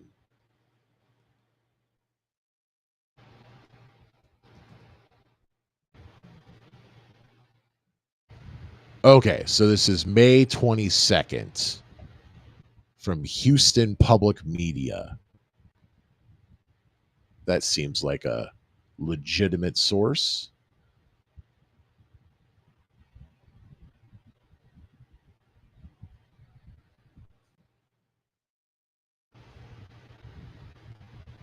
Yeah, I've read enough of these stories that when you said an hour of prayer, I was like, I don't feel like even Texas wouldn't do that.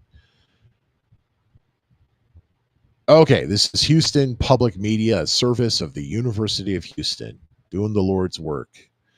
A bill, this is from May of this year, a bill to allow for periods of prayer or Bible readings in public and charter schools has cleared one of its last hurdles to becoming law.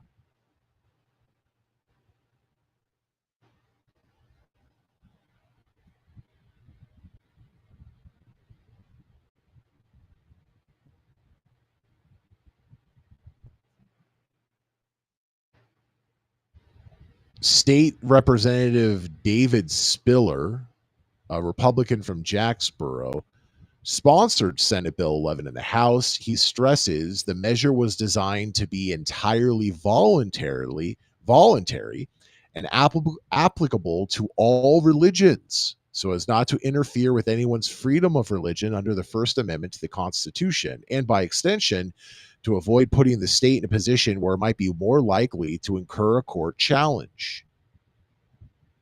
If the school districts decide or charter school governance boards decide not to do this, then they don't have to. But if they do, then school teachers, employees, and such can choose to participate, but they don't have to. If children want to participate and their parents allow and consent for them to do that, they can do that, but they don't have to. So unlike the 10 Commandments bill, which does say this has to be in a school, public school classroom, every classroom, it's a poster or a framed copy if you got one. That's now been stalled by a judge, but that was mandatory.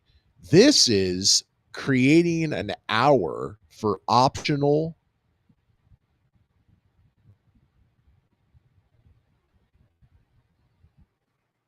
What is this? Allow for periods of prayer or Bible readings in public and charter schools. It does not specifically say a time. There might be another one here that does. Let me look at the Texas Tribune.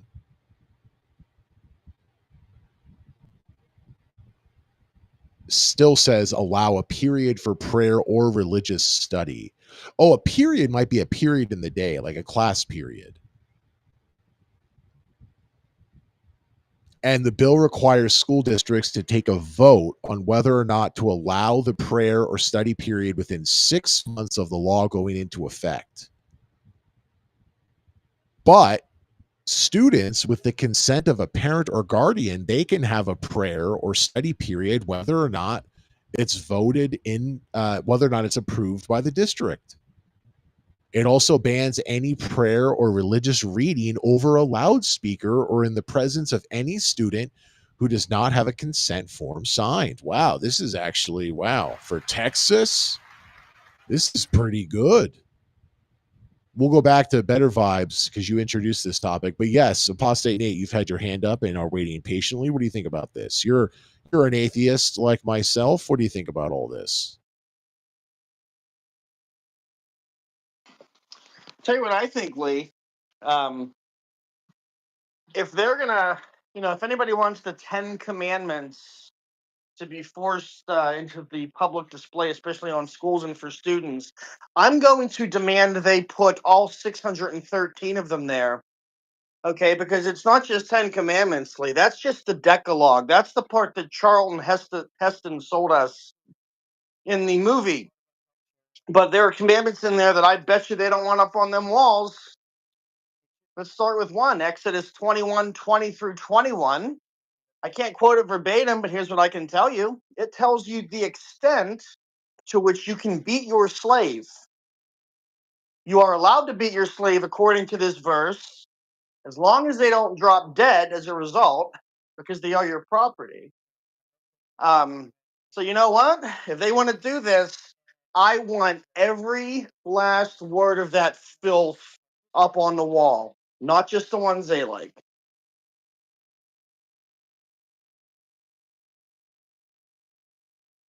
So I had no idea there are more than 10 commandments. So let's jump over really quickly to Chat GPT. This is fascinating. Yes, depending on how you count them. Are there more? Yes.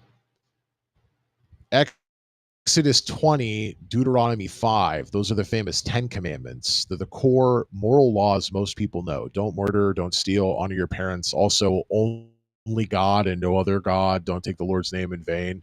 Bunch of crap in there, even for the original 10. But in the Bible, God gives hundreds of other commandments. In Jewish tradition, there are 613 commandments in the Torah, covering everything from ritual laws to diet to justice. But even within the 10 commandments, Jews, Catholics, and Protestants number them differently. For example, some groups treat no other gods and no idols as one command, others split them into two. Wow. I had no idea. Thank you for that, Apostate Nate. But Apostate Nate, really quickly, and then we'll go back to Better Vibes. What do you think about this Texas prayer thing? It specifically says it can't be forced on anyone who doesn't want it. It can't be over a loudspeaker. It just seems to be really enforcing the fact that if you want to pray in a public school in Texas, you definitely have to be given the opportunity. What do you think about that? The way that you describe that, Lee, it honestly surprises me that certain parts of that passed in Texas. I mean, Texas and Yeah. in that neck of the woods is basically running right alongside Oklahoma with its theocratic aspirations, at least in my opinion. Lee, I'm honestly kind of shocked. That's the truth of that. Yeah, as an atheist, I don't really have a problem with that because all the kid has to do is say no. The way I read that was that even if their parents gave them permission, they didn't have to pray. They didn't have to be around other people who prayed.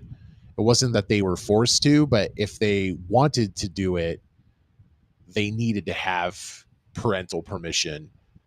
It seemed like sort of a codification of what I assume is already the point. If you were in a public school today, anywhere in the country, and you wanted to have time to pray, I think as long as you work that out in advance, you would be given that time. So this just seems like a people who want to pray maybe can pray together / we go overboard to make sure that anyone who wants to pray knows they have the opportunity, but it certainly doesn't force it on anybody, and it doesn't really change what I think is already possible. It's just sort of, once again, codifying and making very clear that these options are available to you. Really quickly, I think I'm going to have to stop using this Donald Trump. I think I'm going to have to I built this, so it's a bit of a custom job. I think I'm going to have to redo some of the inputs because he's just being way too reasonable. For instance, Mr. President, should there be prayer in public schools? Yes, I believe that prayer should be allowed in public schools. It's a part of our culture and a way for people to express their beliefs. However, it should be done in a respectful way that doesn't interfere with the education of the other students. Whoa, that's surprising to hear, fake Donald Trump.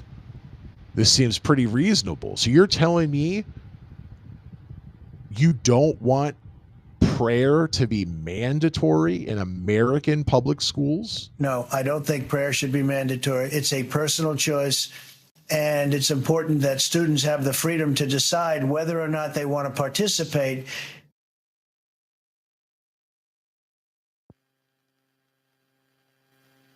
Again, I feel like I need to tweak this Donald Trump. He's just being too reasonable, and it's just not believable anymore. It's just really not believable. Better Vibes, you're still with us. You messaged me and said you're having audio problems. I'm not sure if you're able to speak. You're not a speaker right now, but I've just invited you. Let me know if you need any help. I could reset the show. I think that it won't kill it if I just X the app, XX, bring it back up. Usually that means I can just rejoin and maybe reset it. We still have Apostate Nate, but that's unfortunately the insane dance that is Twitter Spaces. Someone else will be perfectly fine, and then another person won't be able to hear won't be able to be a speaker. It really is just terrible Russian roulette. Okay, Better Vibes, you're back with us. It says you are a speaker. What do you think about? So, this hour in Texas, or period, or whatever it is, it's completely optional. And it seems that students are protected if they want to have nothing to do with this. Uh, Separation of church and state. Um, uh, the public schools, charter school, like these are all public property. And therefore the option shouldn't even be an option. It's That's not what separation of church and state means. There is actually a small religious, do you call it a chapel? In Congress, there's a room where people can go and pray. So even in Congress, you have the option to pray. Separation of church and state does not mean you can't pray in a public building, a public school, Congress. It basically means that there's no endorsed religion and you're not forced to do anything you don't want to do. Apostate Nate, I know you really tweet about a lot of this stuff. Do you think what I just said basically makes sense? If it's not the word for word of American law, does that make sense? You can pray, but you're not forced to, and no specific religion is better than another. That's usually the definition of separation of church and state, right? I think that makes sense. I mean, I don't have a problem with somebody sitting at their desk in school and saying a prayer, as long as they're not bothering anybody, becoming a loud distraction, trying to get attention, in ways that are clearly disruptive. I don't really see. um, so uh, whether or not it be following the letter, I still don't think it's appropriate. So like these are the places of education. Okay, and if you're gonna have your kids pray and reinforce these thoughts and ideas that hinder education, then it has no place. Like we're already struggling enough comparatively to the rest of the world when it comes to reading comprehension, math, science. We're struggling enough. We don't need like these actions that reinforce the the thought of Noah's Ark being scientifically plausible. So like it's going to lead to a degradation of our performance academically, and it just like and we're just going to be a dumber nation for the only reason why Trump got in office because of all the uneducated Bible thumpers. It's only going to get worse from here. I don't know. A lot of people voted for Donald Trump who were like, really? They voted for Donald Trump? I mean, he did better in every state. Every single state trended Republican. Even if they didn't win it, they increased their presence. I think he increased his presence with every demographic. You'll have to check me on that. I know every state trended Republican. I believe he also increased every demographic. So, yeah, I can disagree with your main point, or I can agree with it. But the point you just made about Bible thumping, basically idiots supporting Donald Trump, certainly if you're a Bible thumper and you're not too intelligent, Trump might be the candidate for you. But unfortunately, in my opinion, Trump has really diversified his base. And I think that's what has allowed him to be able to have the bazillion dollars worth of power that he's got for himself now. Really quickly, I'm going to ask ChatGPT because I'm interested. I know America is sliding in public school test scores, but how does that compare with countries that have an official state religion or maybe have more religion in their public schools than we do? That's an interesting point. My guess is it Well, if I had to guess, my guess is there's probably no correlation. But if you took countries that are now beating America in certain areas and compared to ones that are religious versus not religious, are there more non-religious or more religious? I have to figure out how to phrase this. Like America's public school test scores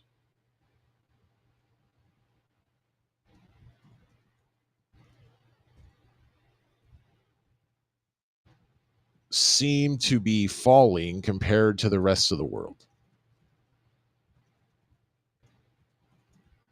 If we break up countries into religious versus non-religious, such as a state-sponsored religion, mandatory religious education,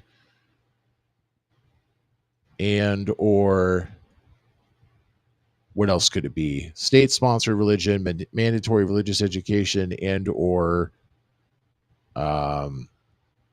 prayer in school. How does the U.S. compare to religious and non-religious countries in public school test scores? Hopefully that made sense. I'm interested. I'm not, my guess is there might not be a connection if I had to wager, but I have no idea.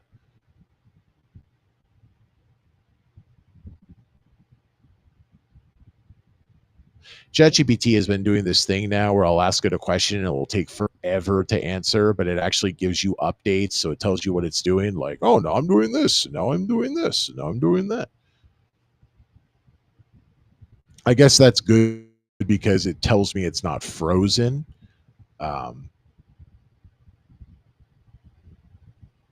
But I would sometimes prefer to have no update.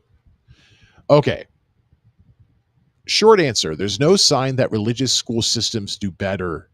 The U.S. lands in the middle of a secular pack and well above most overtly religious state systems, but below the top secular performers. So the PISA 2022, no idea what that is, but the U.S. stands below the OECD average on math, but above the OECD averages for reading and science. The top performers in the PISA 2022 are overwhelmingly secular in school governance. So that's Singapore, Japan, Korea, Estonia, Canada, Switzerland.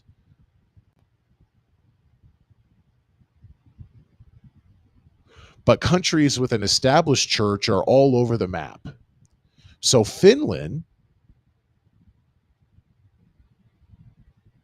has national churches that still exist, is good, but slipping a bit in the PISA. Denmark is solidly in the middle of the OECD. England has daily worship in its laws. I'm not sure what that refers to, but the UK is mid-high OECD, but not near the Asian leaders, which were Japan, Singapore, Korea. But religious state systems in the Gulf are generally low, like Saudi Arabia, Qatar, UAE, all well below OECD averages. Roughly a fifth of all nations have a state religion. Many more favor religion without making it official. So the bottom line, if you split countries into religious, so state religion / mandated worship versus non-religious, like the U.S., which has no state religion, no school-led prayer,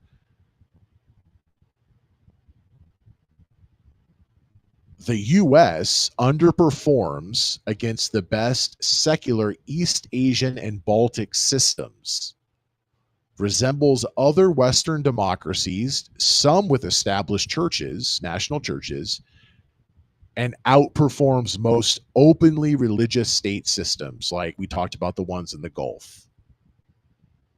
The big drivers of PISA performance are things like teaching quality, curriculum rigor, tutoring culture, instructional time, and poverty, not whether the state backs a church or puts prayer in classrooms.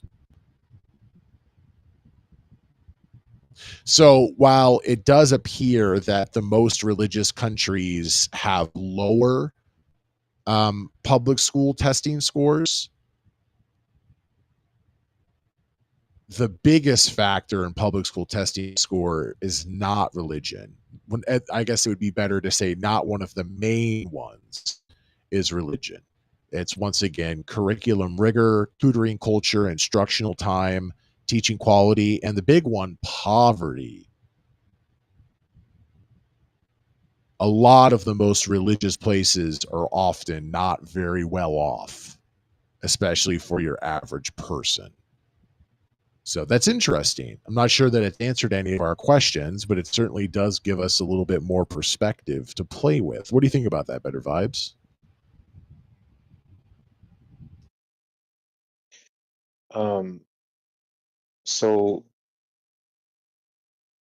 the uh the main culprits of why a certain nation wouldn't be doing so well academically uh is greatly influenced by religion. So like the core the core disease would be religion, and Except though it the talked about main Finland and causes are Denmark. We've talked systematic. about Finland and Denmark a lot on the show. Finland and Denmark have some of the lowest poverty rates. They have some of the lowest homeless rates. I believe both countries, if not one of them, basically has free school where they pay you to go to school. And they both have established national churches. Like, this is the state church. That's something we don't have in the US. Yeah, but they're not the highest performing, right? It was the secular nations, right? I mean, they're very high.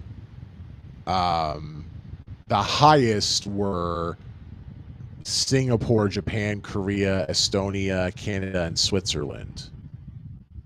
But we've talked about this on the show. If you're in Canada, if you're a Canadian citizen, you are guaranteed a free public school education up until college, up until university, in English as well as French.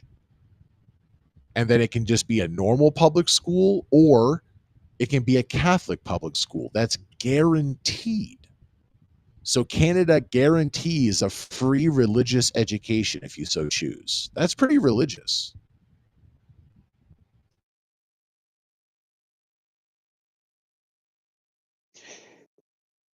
I would wonder how those religious routes compare to the non-religious routes in Canada.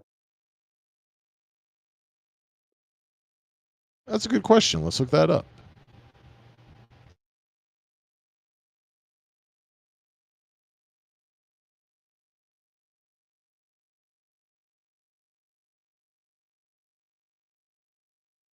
And the audio has gotten choppy again, but not as bad as it was before.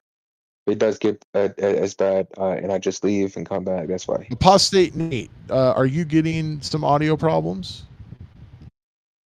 It's been off and on, Lee. If you were just talking before that, I didn't catch it, so maybe I should drop again.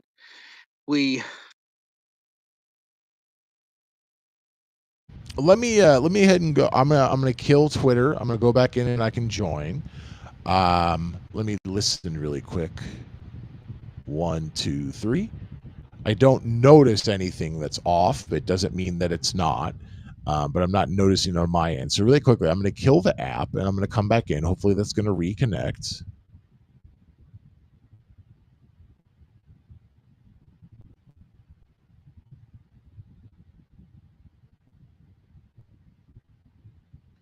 Okay, we're joining again.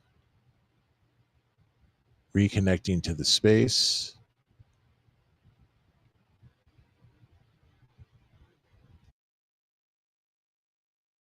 Okay. Better vibes and apostate Nate. Does this sound any better? Uh, uh, just a tad bit better. But Weird. you're completely legible right now. It's just like when I left before, it was Okay. like totally cutting in and out. So it's good. It's Very good now. strange. Okay. Yeah, thanks for letting me know, and I can always do that. I'm not sure what that is, but I'll be interested to go back and listen to the recorded show on Rumble and Twitch to see if that's something that's just on Twitter Spaces, which is my guess, or if that's something that actually showed up at other places, which would mean it was definitely 100% my problem. Okay, so we're back over on ChatGPT. Okay,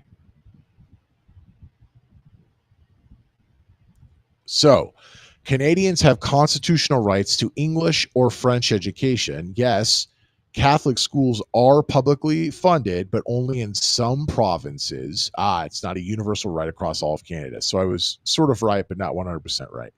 So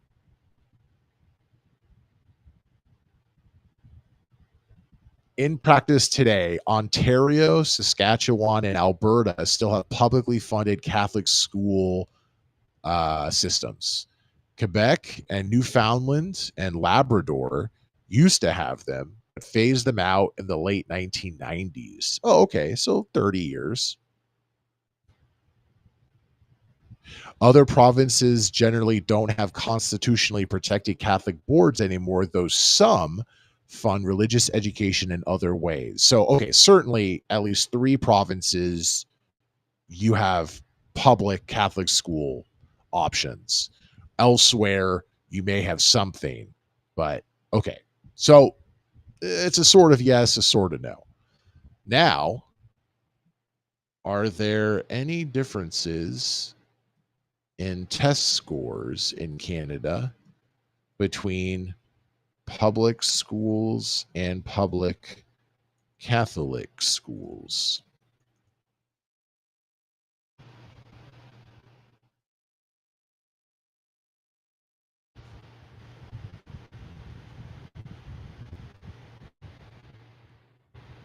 Research from 2008 and 2012 showed that in Ontario, Catholic schools often outperformed public ones on standardized tests for grades 3 and grade 6.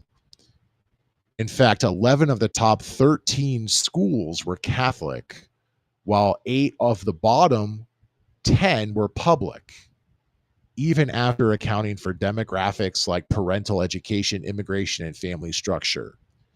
More recently, nuanced academic studies found no consistent difference in achievement once you account for comparable student and school characteristics.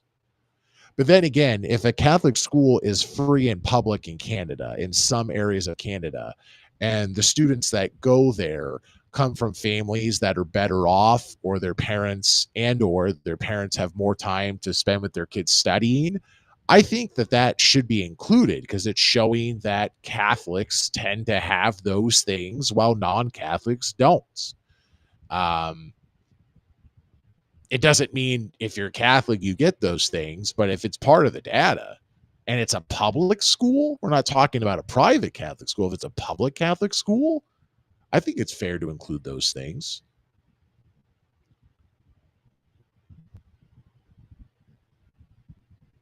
There's fewer English second language and special education students in Catholic schools. It doesn't say they can't go there, but just apparently the demographics seem to tend towards less ESL and less special education.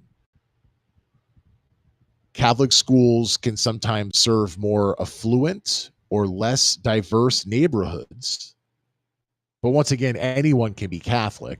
So I'm not sure how important that is to point out. For provinces like Alberta, some studies found that Catholic students performed similarly to non-Catholic public school peers. but there's no broad Canada-wide data definitively favoring Catholic schools or not Catholic public schools. Results seem to heavily depend on local factors. So, yes, some Ontario studies show Catholic schools seem, emphasis on seem, to have better test scores, but no, it's not necessarily due to better teaching or systems. More recent research past 2012 says there doesn't seem to be a difference. So I would say best case scenario, there's a clear difference. Worst case scenario, there's no difference, which would show that going to an actual religious school doesn't seem to have a negative effect on your ability to score well on tests. In fact, it might actually improve that. That's just Catholic public schools in Canada. Clearly, you could imagine having just a Christian school, an evangelical school, a Lutheran school, this, that, or the other, something not Christian. But that's what it is in Canada. What do you think about that, Better Vibes? Interesting.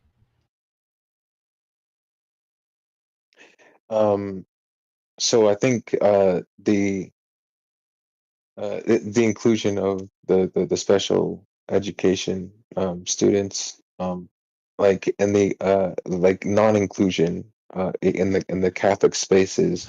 There's nothing Um, about not being inclusive. They just have less. They're less likely to yeah, have ESL and special ed, but there's no, you can't come here.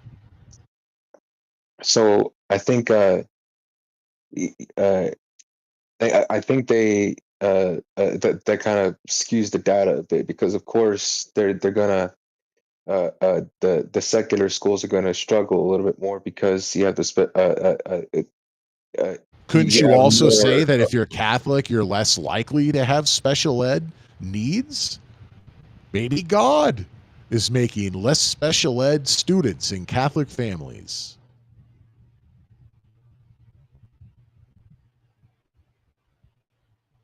What? I No, say that as an atheist, of course. I just don't know that it's fair to point that out when, if a lot of schools in the United States that are not public, they can say you can't come here. Even if they receive public money through vouchers or something else, they can say we choose who our students are. From what I understand, Catholic schools in Canada that are funded by the government do not have that ability. Anyone can go there. I mean, you could even go there if you weren't Catholic. It's a uh, Catholic education. So so anyone who chooses to not go there, and if that means you're more likely to be special ed or more likely to be ESL, I can't fault the Catholic schools for that because they're not kicking you out. right, but like that's not even my main argumentation. My main argumentation is these with a greater population of special ed students, these individuals at base struggle academically. So if you're going to have a less population of these individuals that struggle academically, it's going to skew the data and make you look good. But why aren't students who need more help going to schools that might actually be better?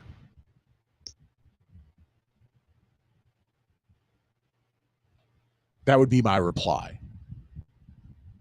Why are better? How, like who's better? Like what? I'm not According to the understanding the data, reply here. publicly funded Catholic schools in Canada are just as good, if not better, than just public schools. They don't deny students. So if students need extra help because of ESL or because of special needs, special education, whatever, why wouldn't they go to schools that are just as good and may actually be even better if they have the ability? I think it's not so simple just to say, oh, they don't have as many this, that, or the other, because students could go there if they wanted to.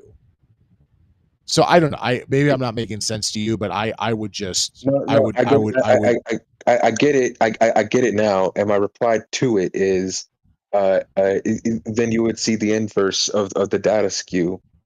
you would have a greater population of those individuals who struggle academically, be in those quote unquote better schools, and then guess what? Their numbers are going to drop. You just see I an mean, increase in the that's data a for that. hypothesis, but it's not a fact. So it still goes back to my original question: why don't more students go to Catholic schools when they have the opportunity? We don't know, but that's my reply. When you say, "Well, Lee, the scores would go down," I would say, I don't know if that's true, because why don't more students go there? So I guess that's just my return volley to use. But please continue. I think this will be our last topic. We've gone over 2 hours, so let's wrap this up. But give me more of your thoughts. Better vibes. Overall, it's said in history that algebra, that was uh, uh, that was uh, God, I forget the nationality, a Hindu or whatever, uh, Indian, whatever. They used to own that, but then someone once said that the manipulating numbers is the work of the devil, so they stopped. Um, you have all these Christian fundamentalists believing in Well, I flat mean, the Earth. Catholic Church used to burn people who believed in science. I mean, they have a lot of reckoning to do for being on the wrong side of science. So, I mean, Right, I don't disagree with you. Generally, religion is right, not a friend of fact and science. Generally, I agree with you. right. So like, in history has a bad habit of repeating itself. So if we let anything remotely religious back into our schools, then we're gonna go back to the degradation of our academia of progress or lack thereof. Based on the data that you've shown me, I will concede a little bit that it is inconclusive. Uh, more like Hey, the look more at data that. needs to be. I'll take the victory there, Lee. It's inconclusive. I like that. Uh, it's more data definitely needs to it needs to, before we can definitively say religiosity declines test scores. But as far as the history goes, uh, depravity has definitely been accompanied by religion and the acceptance of knowledge that is otherwise not taught in damn religious texts. So yeah, there's always that I can um cling on to. Yeah, that's a good place to stop. Really appreciate it. Better vibes. Great to have you as always.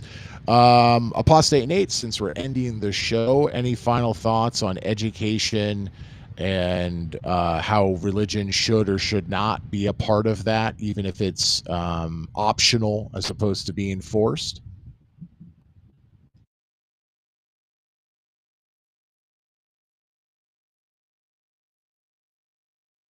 Looks like Apostate Nate has dropped down to being a listener. So we'll go ahead and I will invent. Yes, Lee, I am fine with religion being optional in public schools, but would prefer for it to be as separate from education as possible. Wow, Apostate Nate, well said. Well said. All right, big thanks to Apostate Nate. Big thanks to Better Vibes. Big thanks to everybody who's been popping in and out over on Stereo, as well as our other Patreon supporters. In addition to Better Vibes and Apostate Nate, we have Lola, Shannon, Sneaky Elbow, Ron, MC Funk, Bjorn, and hopefully, if you enjoy the show, go ahead and visit patreon.com/NEWZ debates. I will schedule my next show and post it on Discord and also Twitter. So twitter.com/NEWZ debate. You can join my Discord server by going to bit.ly/NEWZ debate. Shows sometimes are hit or miss. They can be at the exact same time and you can have no one, and they can be the exact same time the next week, and you can have everyone and their grandma showing up to the shows. So if anybody has any specific ideas, hey Lee, do a show this time, this day, send me a message wherever you can contact me. Let me know. I would be more than happy to mix things around. My schedule has improved. I'm not traveling like I used to be, just back in the normal situation. So I just want to do a show when everybody possible can be a part of it.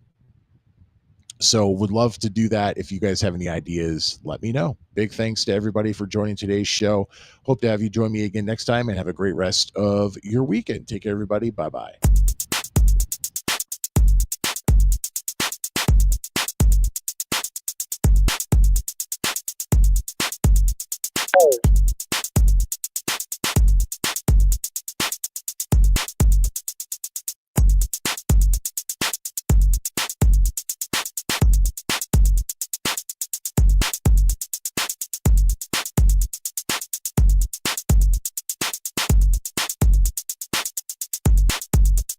Hello.